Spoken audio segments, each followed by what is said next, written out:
Praise the lord. దేవునికి స్తోత్రం. దేవుని పరిశుద్ధ నామానికి మహిమ కలుగును గాక. మరి దినపు వాక్య ధ్యానము కొరకై సంఖ్యాకాండము 14 అధ్యాయం 8వ వచన భాగాన్ని చదువుకుందాం.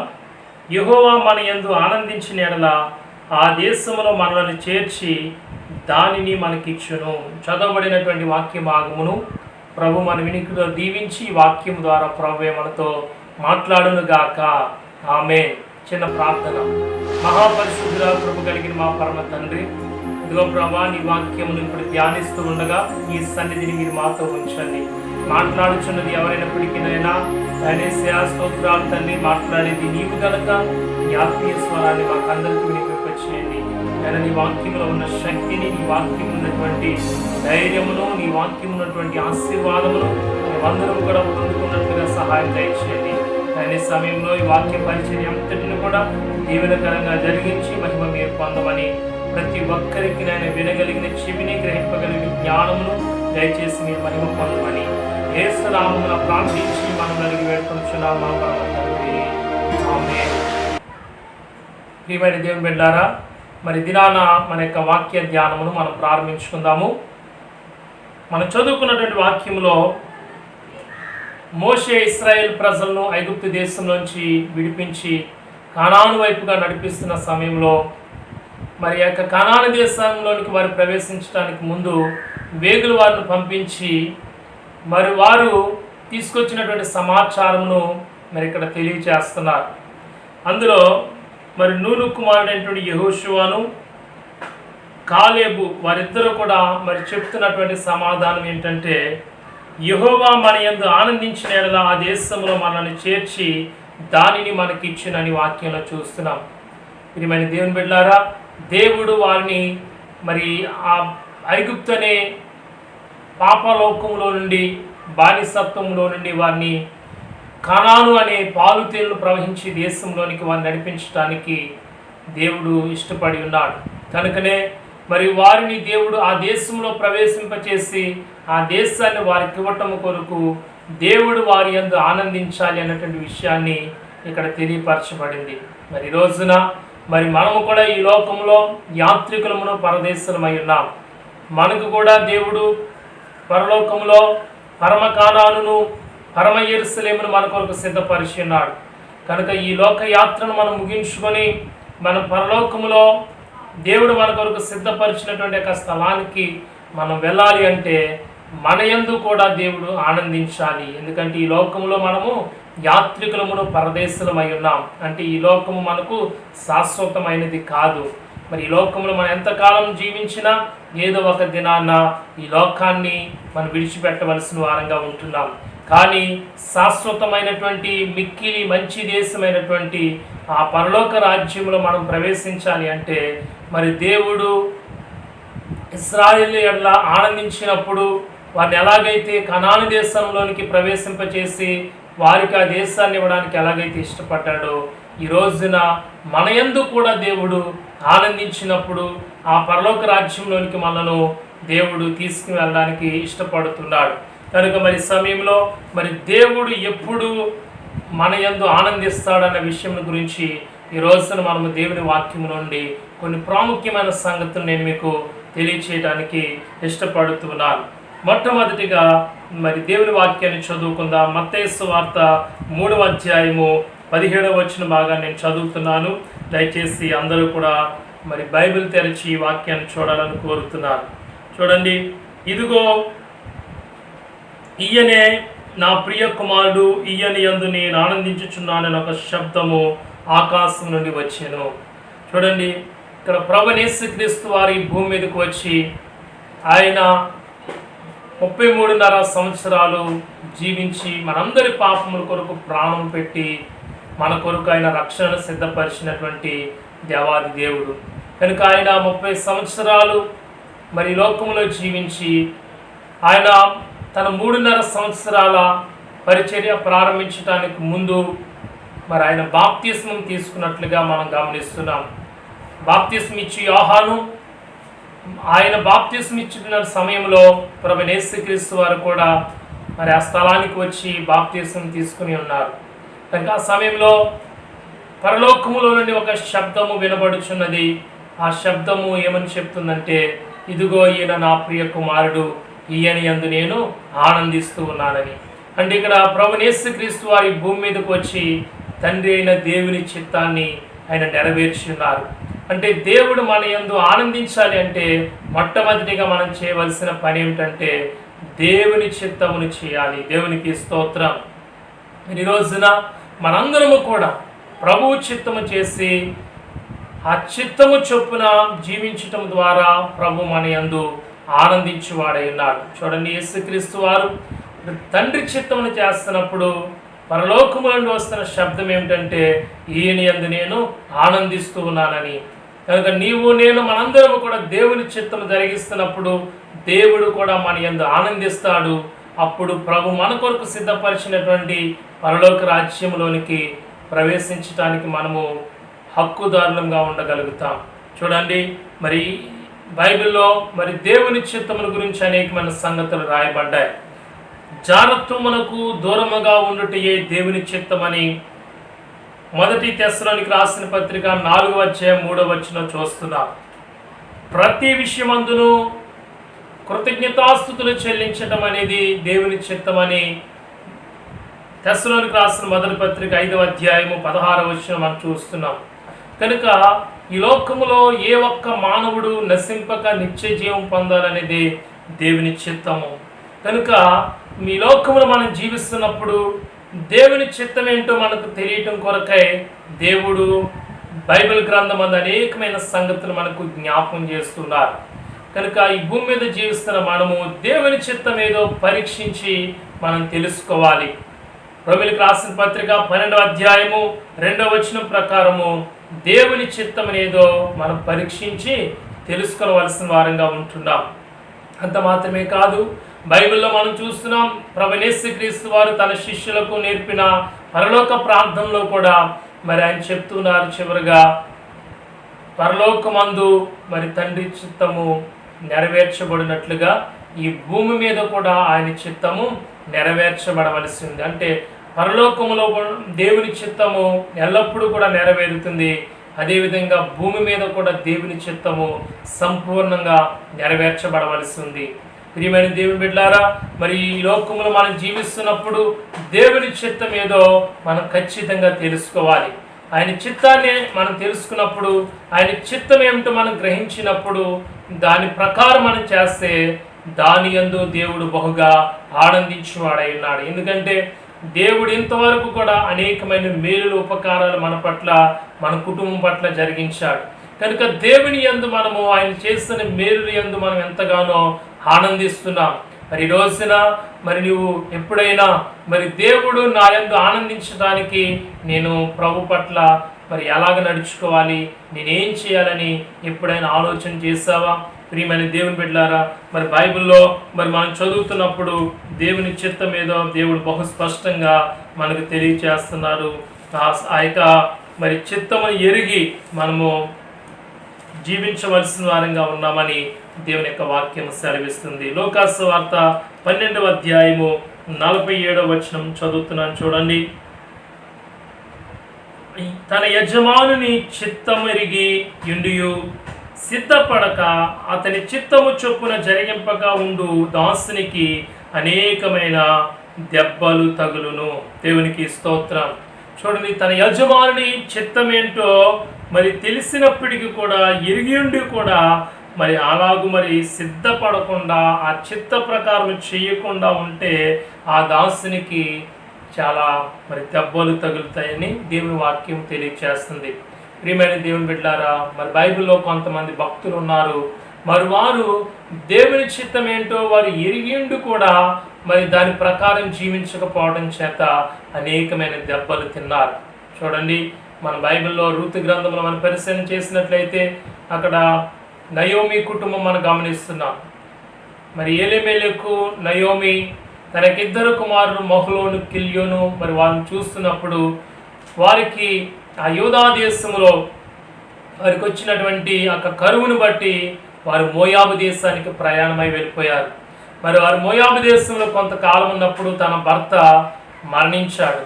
మరి తన భర్త మరణించగానే మరి మొదటి దెబ్బ తగిలినప్పుడు ఆమె గ్రహించవలసింది ఏంటంటే, అయ్యో మేము ఈ స్థలానికి రావటం అది దేవుని చిత్తం కాదేమో అని ఆ స్థలాన్ని విడిచిపెట్టి వారు వారి యొక్క స్వదేశానికి రావాల్సిన వారిగా ఉన్నారు. కానీ ఆ తదుపరి తన యొక్క కుమారులిద్దరూ కూడా మహలోను కిలియోను ఒకరి తర్వాత ఒకరు మరణించారు. వారి జీవితంలో దేవుని చిత్తము ఎరిగి ఉండి అలాగే చేయకపోవటం ద్వారా వారికి అనేకమైన దెబ్బలు తగిలినాయి. కానీ తర్వాత వారు గ్రహించి దేవుడు యూదా దేశంలో బెత్లెహేమును దర్శించి ఉన్నాడని చెప్పేసి వారు తిరిగి వారి స్వదేశానికి వచ్చినప్పుడు దేవుడు వారి యొక్క స్థితిని చూసి, దేవుని పట్ల వారికి కలిగిన విశ్వాసం చూచి దేవుడు వారిని గణపరిచినట్లుగా మనము గమనిస్తున్నాం. ప్రియమైన దేవుని బిడ్డారా, దినాన్న మనము దేవుని చిత్తం ఏంటో అది ఎరిగి ఉండి కూడా అలాగే చేయకపోతే అనేకమైన దెబ్బలు తినవలసిన పరిస్థితి ఏర్పడుతుంది. యోనా గ్రంథంలో చూసినప్పుడు యోనాను దేవుడు నినివే పట్టణానికి వెళ్ళి సువార్త ప్రకటించమని చెప్పాడు. కానీ యోనా అయితే ఇప్పేకి వెళ్ళిపోతున్నాడు. ప్రియ దేవుని బిడ్డారా, ఆ విధంగా తన ప్రయాణాన్ని కొనసాగిస్తున్నప్పుడు ఆ యొక్క వాడలో భయంకరమైన తుఫాను రావటం, ఆ యొక్క తుఫాను ఎవరి వల్ల వచ్చిందని వారు పరీక్షించినప్పుడు యోనా మీదుగా చీటి వస్తే యోనాని ఎత్తి సముద్రంలో పడవేశారు. చూడండి, యోనాకు ఎన్ని దెబ్బలు తగిలినాయి. దేవుని చిత్తం ఎరిగిండు కూడా అలాగే చేయడానికి అతడు సిద్ధపడలేదు, ఆ విధంగా చేయడానికి ఇష్టపడలేదు కనుక అనేకమైన దెబ్బలు తినవలసి వచ్చింది. వాడలో అందరి చేత తిట్టించుకున్నాడు, లేకపోతే అందరి చేత అతడు అవమానం పొందాడు. అంత మాత్రమే కాదు, వాడలో ఉండకుండా ఎత్తివేయబడి సముద్రంలో పడవేయబడ్డాడు. చేప కడుపులో 3 రోజులు ఉండి చాలా వేతన అనుభవించాడు. ప్రియదేవుని బిడ్డారా, రోజున ప్రభు నీవు నేను కూడా అలాగా అనేకమైన దెబ్బలు తినకూడదని, అనేకమైన సమస్యలు గుండా వెళ్ళకూడదని ప్రభు కోరుకుంటూ ఆయన చిత్తం ఏమిటో దేవుడు బయలుపరుస్తున్నప్పుడు మనం గ్రహించి దేవుని చిత్తము చేసి ప్రభుని సంతోషపెడుతూ మనము దేవుని రాజ్యమైనటువంటి ఆ పరమకాణంలో ప్రవేశించడానికి మనం సిద్ధపరచుకోవాలి. రెండో విషయాన్ని నేను మీకు తెలియజేస్తున్నాను. చూడండి, ఇర్మియా గ్రంథము 9వ అధ్యాయము 24వ వచన భాగాన్ని నేను చదువుతున్నాను. దయచేసి అందరూ కూడా వినాలని ప్రేమతో తెలియజేస్తున్నాను. ఇర్మియా గ్రంథము 9వ అధ్యాయము 24వ వచనం, అతిశయించువాడు దేన్ని బట్టి అతిశయింపవలెననగా భూమి మీద కృప చూపుచు నీతి న్యాయములు జరిగించుచున్న యెహోవాను నేనే అని గ్రహించి నన్ను పరిశీలనగా తెలుసుకున్నటను బట్టి అతిశయింపవలెను, అట్టి వాటిలో నేను ఆనందించువాడనని యెహోవా సెలవిచ్చుచున్నాడు. చూడండి, ఇక్కడ యెహోవాను పరిశీలనగా తెలుసుకున్నటను బట్టి ఆ విషయంలో దేవుడు ఆనందించువాడై ఉన్నాడు. ఈ రోజున దేవుణ్ణి మనము తెలుసుకున్నామంటే ఏ విధంగా తెలుసుకున్నాము? ప్రియమైన వారారా, దేవుని వాక్యం సెలవిస్తుంది, యెహోవా ఉత్తముడని రుచి చూచి తెలుసుకోవాలి. కనుక ఎవరో ఏదో చెప్పారని, లేకపోతే మనం అనుకున్నది ఏదో జరుగుతుందని ప్రభువుని తెలుసుకోవడం కాదు, కానీ దేవుని మనము పరిశీలనగా తెలుసుకోవాలి.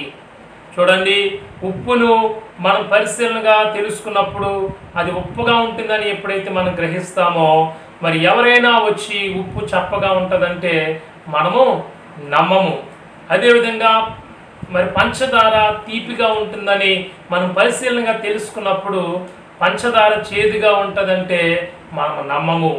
అదేవిధంగా ఉప్పు అగ్ని నిప్పు అనేది కాలుతుందని మనం పరిశీలనగా తెలుసుకున్నప్పుడు ఎవరైనా వచ్చి నిప్పు చల్లగా ఉంటుంది పట్టుకోవచ్చు అని అన్నప్పుడు దాన్ని మనం నమ్మము. అదే రీతిగా ప్రియమైన దేవుని బిడ్డారు, యెహోవా ఉత్తముడని మనము రుచి చూచి తెలుసుకున్నప్పుడు ఆయన గురించి ఎవరు ఎటువంటి చెడ్డ మాటలు చెప్తున్నా, ఎటువంటి వ్యతిరేకపు మాటలు చెప్తున్నా మనం నమ్మము. ఎందుకంటే అనుభవపూర్వకంగా వ్యక్తిగతంగా ప్రభుని మనము తెలుసుకున్నాము కనుక ఎవ్వరు ఏమి చెప్పినా సరే మనము లెక్క చేయము. కానీ ఆ ప్రభువు కొరకు మన జీవితాంతము ఆయనకు సాక్షులుగా నమ్మకంగా జీవించడానికి మనం ఇష్టపడతాం.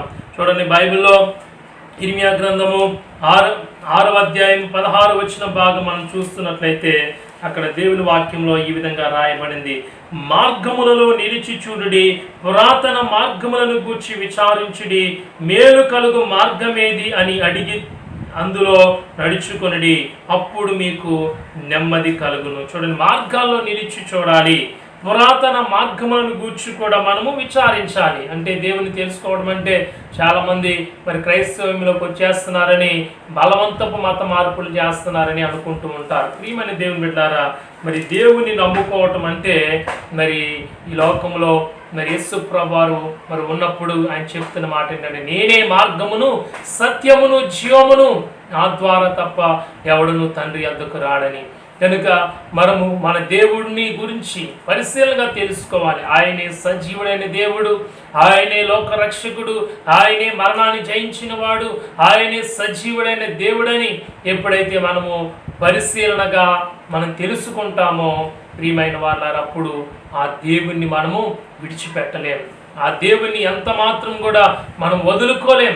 ఎందుకంటే మనం చూస్తున్నప్పుడు అపోస్తలుడైన పౌలు అంటున్నాడు, కరువైనను, వస్త్రహీనతైనను, ఖడ్గమైనను, ఉపద్రవమైనను ఏదైనా కూడా నీ ప్రేమలో నుండి మమ్మలను ఎడబాపలేదని చెప్తున్నాడు. నిజమే, ఒకప్పుడు అపోస్తలుడైన పౌలు మరి సంఘాన్ని హింసించిన వాడు, దూషించిన వాడు, హింసాకరుడుగా, హానికరుడుగా ఉండి అనేకమైనటువంటి మరి హింసలకు సంఘాన్ని గురి చేసిన వాడు.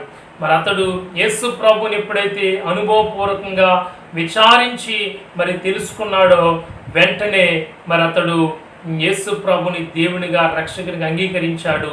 ఇప్పుడు ఆ యేసు ప్రభు కొరకు తన ప్రాణాన్ని పెట్టడానికైనా సరే సిద్ధపడుతున్నాడు. నిజమే ప్రియమైన దేవుని బిడ్డారా, మరి రోజున మన దేవుడు సజీవుడు, లోకరక్షకుడు, ఆయనే నిజమైన దేవుడు అని ఎప్పుడైతే నువ్వు పరిశీలనగా తెలుసుకుంటావో ఆయన కొరకు చివరికి నీ ప్రాణం పెట్టడానికైనా సరే నువ్వు తెగిస్తావు.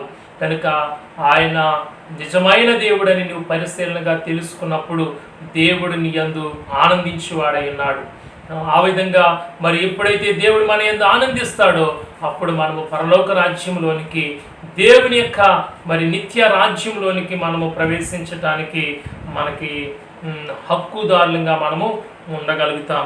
చూడండి, తర్వాత మరొక విషయాన్ని నేను మీకు జ్ఞాపకం చేస్తున్నాను.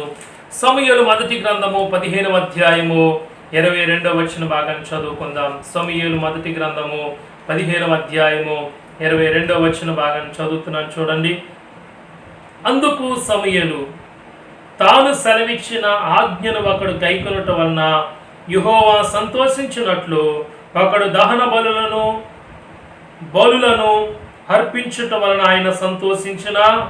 ఆలోచించుము, బలులు అర్పించుట కంటే ఆజ్ఞ గైకొనుటయు, పొట్టేళ్లకు అర్పించుట కంటే మాట వినుటయు శ్రేష్టము. దేవునికి స్తోత్రం.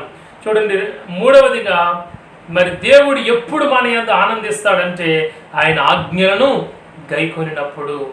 ప్రియమైన వారులారా, ఇక్కడ చదువుకున్న వాక్యాన్ని బట్టి మనం చూస్తే దేవుడు మనము సౌలుకి ఒక ఆజ్ఞను విధించాడు. సౌలుతో ఒక మాట చెప్పారు. అదేంటంటే, సైన్యములకు అధిపతి యెహోవా సెలవిచ్చినదేమనగా, అమాలేకీయులు ఇశ్రాయేలులకు చేసింది నాకు జ్ఞాపకమే. వారు ఐగుప్తులో నుండి రాగానే అమాలేకులు వారికి విరోధులై మార్గమందు వారి మీదకి వచ్చింది కదా.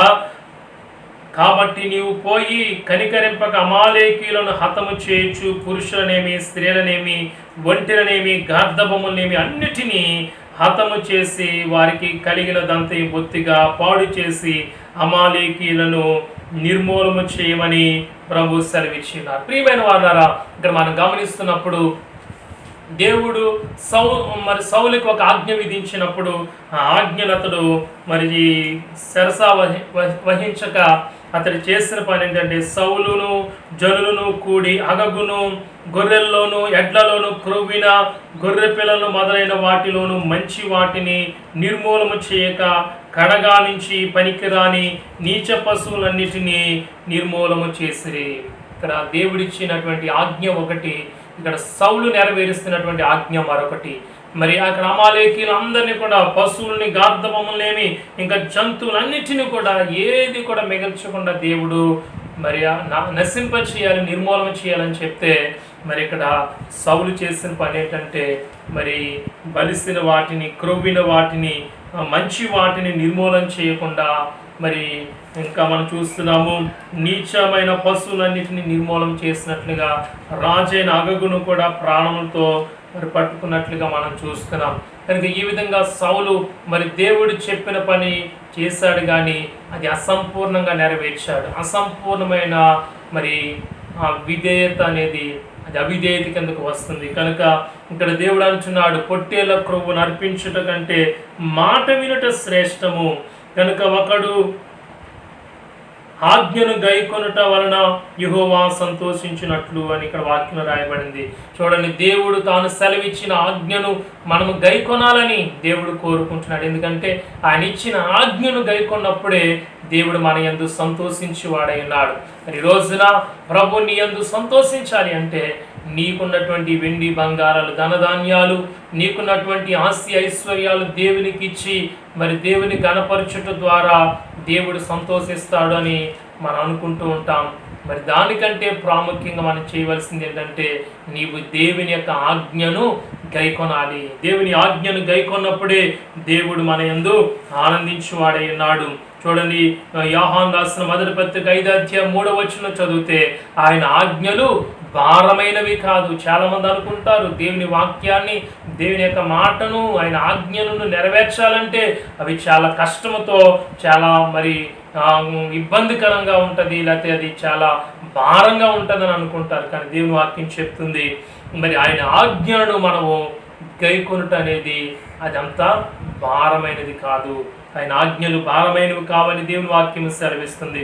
యోహాను 14:15 మనం చదివితే అక్కడ దేవుని వాక్యంలో ఈ విధంగా రాయబడింది. యోహాను సువార్త 14:15 చదువుతున్నాను చూడండి. మీరు నన్ను ప్రేమించిన యెడల నా ఆజ్ఞలను గైకొందురు. దేవునికి స్తోత్రం. కనుక నేను దేవుణ్ణి ప్రేమిస్తున్నానని మనము దేవుణ్ణి ప్రేమిస్తున్నామని నోటితో చెప్పుకోవడం కాదు, కానీ ఆయన ప్రేమించే ప్రతి ఒక్కరు కూడా ఆయన ఆజ్ఞలను గైకొంటారు. ఆయన ఆజ్ఞలను గైకొని వాడే మరి నన్ను ప్రేమించువాడని దేవుని వాక్యం సెలవిస్తుంది. 21 నా ఆజ్ఞలను అంగీకరించి వాటిని గైకొని వాడే నన్ను ప్రేమించువాడని వాక్యం చూస్తున్నాను. 23 చదువుతున్నాను చూడండి. ఒకడు నన్ను ప్రేమించిన యెడల వాడు నా మాట గైకొనును, అప్పుడు నా తండ్రి వానిని ప్రేమించును, మేము వాని యొద్దకు వచ్చి వాని యొద్ద నివాసము చేతుము. చూడండి, ఇక్కడ దేవుడు మనల్ని ప్రేమించాలి అంటే మా దేవుని మాటను మనము గైకొనాలి. దేవుడు మన యొద్దకు వచ్చి నివాసం చేయాలంటే దేవుడు మాటను మనము మరి గైకొని ఆ మాట ప్రకారం మనము చేయవలసిన వారంగా ఉంటున్నాం. ఇక్కడ బైబిల్లో మరి గమనించినప్పుడు సౌలు ఆ విధంగా దేవుని యొక్క మాటను మరి గైకొనకుండా, ఆ మాటను సంపూర్తిగా నెరవేర్చకుండా ఉండటను బట్టి దేవుడు సౌలును బట్టి పశ్చాత్తాపడుతున్నట్లుగా, సౌలును బట్టి బాధపడుతున్నట్లుగా మనం చూస్తున్నాం. మరి రోజున మరి ఎన్ని మార్లు మనము దేవుని దుఃఖపరిచాం, ఎన్ని మార్లు మనము దేవునికి బాధను కలిగించాం. మరి దేవుడి అనేకమైన ఆజ్ఞలను, అనేకమైన మాటలను దేవుడు తన వాక్యం నుంచి మనకు తెలియచేస్తున్నప్పుడు కూడా ఆయన వాక్యమును వినకుండా, ఆయన వాక్యాన్ని గైకొనకుండా, ఆయన వాక్యాన్ని పెడచెవిని పెట్టి మరి వినుట మట్టుకు మాత్రం విని దాన్ని ఆచరణలో పెట్టకుండా జీవించటం బట్టి ప్రభు మనల్ని బట్టి ఎంతగానో దుఃఖపడుతున్నాడు, బాధపడుతున్నాడు. కనుక మరి ఇంతవరకు కూడా మనము దేవుని సంతోషపరిచే ఒక్క కార్యము కూడా చేయలేకపోయామేమో. కానీ ఈ రోజున ఒక సమర్పణ, ఒక తీర్మానం చేసుకుందాం. ఇక నుంచి నేను నా దేవుణ్ణి సంతోషపరిచే కార్యాలు నేను చేస్తాను, నా దేవునికి ఆనందం కలిగించే వ్యక్తిగా నేను ఉంటానని మరి ఇక నుంచి దేవుని వాక్యంలో ఉన్న ప్రతి ఆజ్ఞను కూడా నెరవేర్చుదాం. ఇవి భారమని మనం అనుకునవద్దు. ఎందుకంటే ఒక పని దేవుడు చేయమని చెప్తున్నాడంటే ఆ పని చేయడానికి కావలసిన శక్తిని, సామర్థ్యాన్ని కూడా ప్రభు మనకిస్తాడు. కనుక ఈ పని నేను చేయలేను, ఇది నా వల్ల కాదని మనం అనుకుంటే ఇంకెప్పటికీ దాన్ని చేయలేము. కానీ దేవుడు ఈ పని చేయమని చెప్పాడు కనుక నేను చేస్తానని ఒక అడుగు మనం ముందుకు వేసి వెళుతున్నప్పుడు ఆ పరిశుద్ధాత్మ దేవుని సహాయము, ఆయన సన్నిధి మనతో ఉంటుంది. కాబట్టి ఖచ్చితంగా ఆయన ఆజ్ఞను మనము సులువుగా మనం నెరవేర్చగలుగుతాం. మరి రోజున మనము ఆయన ఆజ్ఞలను గైకొనుచు మరి ఆయన్ను మనం సంతోషపెట్టే వారంగా ఉన్నప్పుడే మనము దేవుని రాజ్యంలోనికి, ఆయన మనకు ఇవ్వాలనుకున్నటువంటి యొక్క దేశంలోనికి మనము ప్రవేశించగలుగుతాం. తర్వాత 4వ విషయాన్ని నేను మీకు జ్ఞాపం చేస్తున్నాను. కీర్తన 147 11వ వచన భాగము. తన యందు భయభక్తులు గల వారి యందు, తన కృప కొరకు కనిపెట్టుకుని వారి యందు యెహోవా ఆనందించువాడై ఉన్నాడు. దేవునికి స్తోత్రం. మరి వచ్చిన భాగాన్ని మనం చదువుతున్నప్పుడు మనం గ్రహించవలసింది ఏంటంటే, దేవుడు ఎవరి యందు ఆనందిస్తున్నాడంటే తన యందు భయభక్తులు గల వారి యందు, అదేవిధంగా తన కృప కొరకు కనిపెట్టుకుని వారి యందు. మరి కీర్తన రచిస్తున్నటువంటి దావీదు జీవితాన్ని మనం ఆలోచన చేస్తున్నప్పుడు, మరి దావీదు జీవితంలో దేవుని యొక్క కృప అపరిమితంగా మనం చూస్తున్నాం. ఎందుకంటే కృప అనే మాటకి అర్థం ఇంగ్లీష్లో గ్రేస్.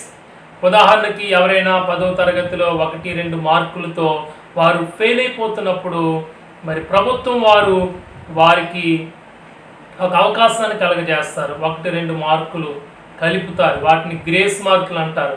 అంటే మరి 1-2 మార్కులతో వారు ఫెయిల్ అయిపోతున్నారు కనుక మరి సంవత్సరం అంతా వ్యర్థమైపోతుందని వారిని కనికరించి వారి మీద జాలి చూపించి గ్రేస్ మార్కులు వారికి ఇస్తారు.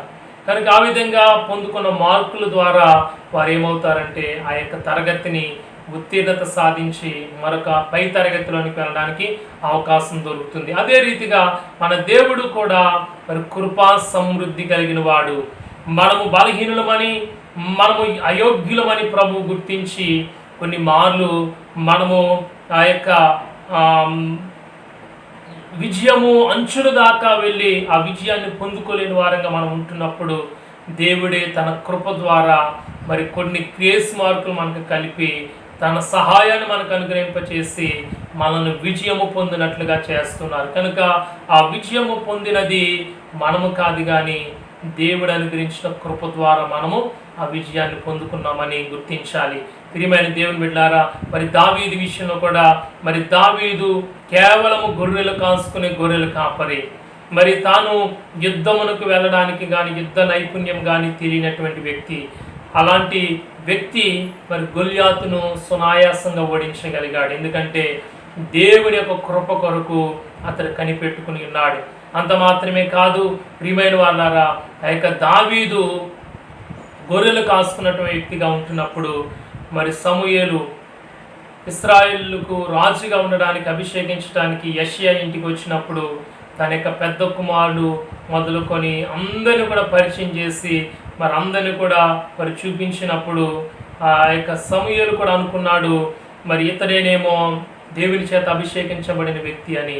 కానీ దేవుడు అంటున్నాడు, మనుషులు పైరూపాన్ని చూస్తారు కానీ దేవుడు హృదయాంతరంగం చూస్తారని. కనుక ఇంకా నీటిలో వీరు కాక ఎవరైనా ఉన్నారన్నప్పుడు కడసారి వాడు ఒకడు ఉన్నాడు, వాడు గొర్రెలు కాసుకుంటున్నాడు అన్నప్పుడు అతన్ని పిలిపించగా మరి సమూయేలుతో దేవుడు చెప్తున్నాడు, ఇదిగో నేను కోరుకున్న వ్యక్తి ఇతడే అని. ప్రియమైన దేవుని బిడ్డలారా చూడండి, మరి ఆ యొక్క తానున్న స్థితిలోనే మరి ఆ యొక్క దావీదు ఉండడానికి ఇష్టపడ్డాడు కనుక మరి నేను ఏంటి, నా పరిస్థితి ఏంటి, నేను గొర్రెలు కాసుకుంటున్నాను, నాన్నలేమో మరి యుద్ధాలకు వెళ్ళి మరి వారు ఆర్మీలో వారి గొప్ప పొజిషన్లో వారు ఉన్నారు, నా స్థితి ఏంటి, నా పరిస్థితి ఏంటని అతడు ఎప్పుడు కూడా కృంగిపోయిన వ్యక్తి కాదు. మరి దేవుని మీద ఆధారపడే వ్యక్తి, దేవుని మీద నమ్మకం ఉన్న వ్యక్తి, దేవుని యందు భయభక్తులు కలిగిన వ్యక్తి, తానున్న స్థితిని బట్టి ప్రభువును స్తుతించే వ్యక్తి కనుక దేవుని యొక్క కృప కొరకు అతడు కనిపెట్టుకుని ఉన్నాడు. కనుకనే గొర్రెల కాపరిగా ఉన్నటువంటి దావీదు ఏమయ్యాడండి, మహారాజుగా మారిపోయాడు.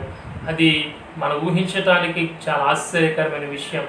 మరి తన అన్నలు అంతకంటే ఉన్నతమైన పొజిషన్లో ఉన్నప్పుడు కూడా వారికి ఎవరికి దక్కని అవకాశం కేవలం ఒక్క మరి దావీదుకు మాత్రమే దక్కింది. కారణం ఏంటి తెలుసా?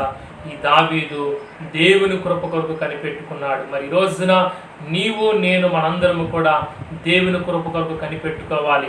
మరి నా పరిస్థితి ఏంటి, నా జీవితం ఏంటి, మరి అందరూ ఉన్నత స్థితిలో ఉంటే, అందరూ మరి సంతోషంగా ఉంటే నా పరిస్థితి ఏంటి ఇలా ఉంది, నేనెందుకు ఇలాంటి బాధలు, ఇలాంటి కష్టాలు, ఇలాంటి శ్రమలు అనుభవిస్తున్నాను, నువ్వు కృంగిపోతున్నావా?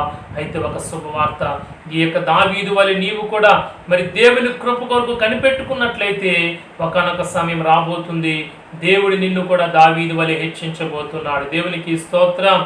అందుకే దేవుని వాక్యం సెలవిస్తుంది, తన నిత్య మహిమకు మరి పిలిచినటువంటి ఆ దేవుడు మనము కొంచెము కాలము శ్రమ పడిన పిమ్మట ఆయనే మనను పూర్ణులుగా చేసి స్థిరపరిచి బలపరుస్తారని దేవుని వాగ్దానం చేస్తున్నాడు. కనుక ఈ రోజున ప్రియమైన దేవుని బిడ్డలారా, నీ స్థితిగతులను చూచి నువ్వు ఎప్పుడు కృంగిపోవద్దు. నీ పరిస్థితిని బట్టి నీవెంత మాత్రం కూడా కలత చెందవద్దు. దేవుని కృప కొరకు కనిపెట్టుకో. దేవుడు తప్పనిసరిగా నీ జీవితంలో మరి సంతోషాన్ని, నవ్వును, ఆనందాన్ని దేవుడు కలిగించబోతున్నాడు. ఒక శ్రేష్టమైనటువంటి స్థితిని దేవుడు నీకు కలిగించబోతున్నాడు. కనుక దేవుని కొరకు దేవుని కృప కొరకు కనిపెట్టుకుని వారి ఎడల దేవుడు ఆనందించేవాడైనాడు. మరి నీవు నేను దేవుని యందు భయభక్తులు నిలుపుదాం. ఆయన కృప కొరకే కనిపెట్టుకుందాం. ప్రస్తుత స్థితిగతులు మనకు ఎలా ఉన్నప్పటికీ కూడా మరి మనము ఆ స్థితిని బట్టి మన ప్రభువుని స్తుతిద్దాం. లేని వాటిని చూచి విచారపడవద్దు, కానీ దేవుని సందులో దేవుడు మనకి ఇచ్చిన వాటిని బట్టి మనం తృప్తి కలిగి జీవిస్తున్నప్పుడు ఆయన కృపను ఖచ్చితంగా మనం పొందుకుంటాం. మరి దేవుని సందులో మరి దేవుడు మనకు అనుగ్రహించే ఆ యొక్క శ్రేష్టమైన రాజ్యానికి మనము హక్కుదారులంగా మనం మార్చబడగలుగుతాం. దేవునికి స్తోత్రం. మరి ప్రత్యేకమైన సమయంలో మరొక మాట నేను మీకు తెలియజేస్తున్నాను. యెహెజ్కేలు గ్రంథం 18వ అధ్యాయము 23వ వచన భాగము. దేవుడు ఎవరి యందు ఆనందిస్తాడంటే మరొక మాట నేను మీకు దేవుని వాక్యం నుంచి తెలియజేస్తున్నాను. యెహెజ్కేలు గ్రంథము 18వ అధ్యాయము 23వ వచన భాగము. దుష్టులు మరణమునందుట చేత నాకేమాత్రమైన సంతోషము కలుగునా? వారు తమ ప్రవర్తన దిద్దుకొని బ్రతుకుటయే నాకు సంతోషము. ఇదే ప్రభువు యెహోవా వాక్కు. దేవునికి స్తోత్రం. చూడండి, దుష్టులు తమ ప్రవర్తనను దిద్దుకొని బ్రతుకుట ద్వారా దేవునికి సంతోషం, దేవునికి ఆనందం. అట్టి వాటి యందు దేవుడు ఆనందించేవాడై ఉన్నాడు. ఈ రోజున మనం గమనించినప్పుడు లోకములో ప్రతి ఒక్కరము కూడా మరి పాపులమై ఉన్నామని, మనము జన్మతః కర్మతః పాపులమై ఉన్నామని, అంత మాత్రమే కాదు దేవుడు అనుగ్రహించి మహిమను పొందుకోలేకున్న వారంగా ఉన్నామని దేవుని వాక్యం సెలవిస్తుంది. కనుక ఈ లోకం యొక్క తీరేంటంటే దుష్ట శిక్షణ, శిష్ట రక్షణ. కానీ మన ప్రభు అయిన యేసుక్రీస్తు వారు ఈ లోకములో ఉన్న దుష్టులను, దుర్మార్గులను, పాపులను, నీచులను రక్షించడానికి ఆయన వచ్చారు. కనుక ఈ లోకములో ఎవ్వరు కూడా దుష్టులుగా, దుర్మార్గులుగా, పాపులుగా మరణించటము దేవునికి ఎంత మాత్రం ఇష్టము కాదు, ఎంత మాత్రము సంతోషం కాదు. ప్రియమైన వారారా, ఈ రోజున మనందరము కూడా ప్రభు యొక్క రక్షణ పొందుకొని ఆ యొక్క నిత్య మరణములోండి, ఆ యొక్క నిత్య శిక్షలోండి తప్పించబడాలని ప్రభువు కోరుకుంటున్నాడు. ఎందుకంటే దుష్టత్వములో, పాపములో మరణం పొందితే మరి ఉన్నది నిత్య నరకము. అక్కడ అగ్ని ఆరదు, పురుగు చావదు. అటువంటి యాతనకరమైన స్థలానికి మనం వెళ్ళకూడదని ప్రభువైన యేసుక్రీస్తు వారి భూమి మీదకు వచ్చి మన కొరకు ఆయన తన రక్తమును చిందించి తన ప్రాణమును పెట్టారు. కనుక మనము మన పాపములో మరణించటము ఆయనకి ఎంత మాత్రం కూడా సంతోషము కాదు. కనుకనే మన పాపాలను మనం ఒప్పుకోవాలి. మన పాపం విషయమై మనం పశ్చాత్తాపడి మన ప్రవర్తన దిద్దుకొని ఆ పరిశుద్ధుడైనటువంటి దేవాది దేవుణ్ణి మనము మన జీవితంలో దేవునిగా కలిగి ఉండి మనం రక్షణ పొంది ఆయన రాజ్యంలో ప్రవేశించాలని ప్రభు కోరుకుంటున్నాడు. చూడండి, లోకాసువార్త 15వ అధ్యాయము 7వ వచన భాగాన్ని నేను చదువుతున్నాను. చూడండి, లోకాసువార్త 15వ అధ్యాయము 7వ వచన భాగాన్ని మనం చదువుతున్నట్లయితే అక్కడ దేవుని వాక్యంలో రాయబడింది, అటువలే మారు మనస్సు అక్కర్లేని 99 మంది నీతిమంతుల విషయమై కలుగు సంతోషము కంటే మారు మనస్సు పొందు ఒక పాపి విషయమై పరలోకమందు ఎక్కువ సంతోషము కలుగును. చూడండి, పరలోకములో సంతోషము కలిగించే ఒక విషయం ఉంది. అదేమిటంటే మారు మనస్సు అక్కర్లేని 99 నీతిమంతుల కంటే కూడా మరి మారు మనస్సు పొందే ఒక పాపి విషయమై దేవుడు సంతోషించువాడైనాడు, దేవుడు ఆనందించువాడైనాడు. చూడండి, ఏ మనుషునికైనా 100 గొర్రెలు కలిగి ఉండగా వాటిలో ఒకటి తప్పిపోయినప్పుడు అతడు 99 అడవిలో విడిచిపెట్టి ఏం చేస్తాడు? తప్పిపోయినది దొరకు వరకు దాన్ని వెదక వెళ్ళడా. మరి ఆ యొక్క తప్పిపోయిన గొర్రె దొరికినప్పుడు అతడు ఏం చేస్తాడు, మరి దాన్ని సంతోషంతో దాన్ని తన భుజముల మీద వేసుకొని ఇంటికి వచ్చి తన స్నేహితులను పొరుగు వారిని పిలిచి, మీరు నాతో కూడా సంతోషించి తప్పిపోయిన నా గొర్రె దొరికినదని వారితో చెప్పును కదా. ఇలాగే మనం ఈ లోకములో మరి పాపముల చేత అపరాధముల చేత మనము దేవుని సంధి నుంచి తప్పిపోయిన వారముగా ఉన్నాం. ప్రభుని యేసుక్రీస్తు వారి లోకానికి మనల్ని వెతికి వచ్చారు. ఆయన మనల్ని వెతుక్కుంటూ ఆయన వచ్చి మనం ఎక్కడ పడిపోయామో, ఎక్కడ మనము ఏ స్థితిలో దిగజారిపోయామో, మరి ఏ పాపమును బట్టి మనం దేవునికి దూరముగా ఉన్నామో ఆ పాపపు స్థితిలోంచి మనం రక్షించి మళ్ళా దేవుడు మనకు రక్షణ కలుగజేసి తన కుమారులుగా తన బిడలుగా మరి ఆయన అంగీకరించాలని ప్రభు కోరుకుంటున్నాడు. ప్రియమైన దేవుని బిడ్డలారా, మరి ఈ రోజున దేవుని సందులో మరి దేవుడు నీ యందు ఆనందించాలి అంటే నువ్వు చేయవలసిన పని ఏంటంటే నీ ప్రవర్తన నీవు సరిదిద్దుకోవాలి.